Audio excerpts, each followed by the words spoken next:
مربی 55 ساله خروات پیتر شگرت که صاحب مجوز پرو از اویفا می باشد سرمربی نو تیم ملی فوتبال تاجیکستان تعیین شد.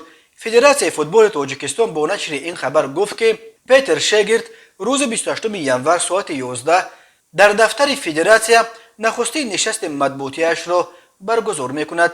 پیتر شگرت را برای کار موفقش با فوتبال بازان جوان معمار یا ارکیتکتور لقب دادند. مسئله تعیین مربی خروات روز 27 ینور در جلسه کمیته اجرایی فدراسیون فوتبال تاجیکستان در مهمانخانه هیئت ریجنسی دوشنبه حل شده است.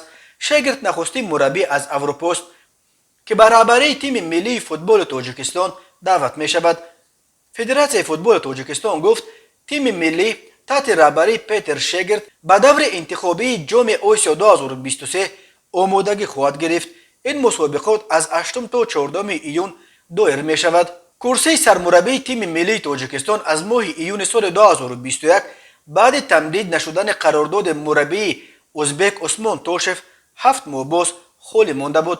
عثمان توشف از سال 2018 3 سال رهبری تیم یکچین تاجیکستان را در دست داشت.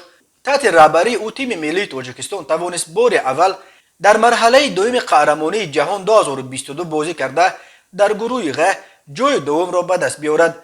تاجیکستان در این گروه تنها از ژاپنیا یکی از دسته‌های از همه قوی قاره آسیا عقب ماند و برای گذشتن به مرحله بعدی رقابت‌ها برای روخت به مرحله نهایی جام جهان فوتبال در قطر همگی یک خال کمی اش کرد.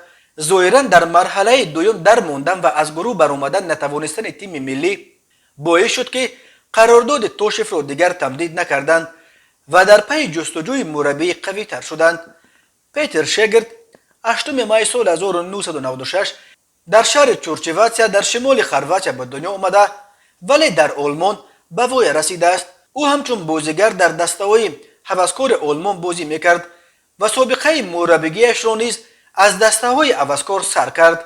او را کلاوس تامپلیور سال 1996 به حیث یاور خود به دسته مشهور بوخوم دعوت کرد. شگرت بعدا باز در چندین دسته آلمان به حیث یاور سرمربی کار کرده، سپس به حیث سرمربی چند تیم استریا از جمله لیوبن، رید و وینر شپورت کلوب را رهبری کرده است. سال 2006 به گرجستان رفته رهبری تیم جوانان آن کشور را به دوش گرفت.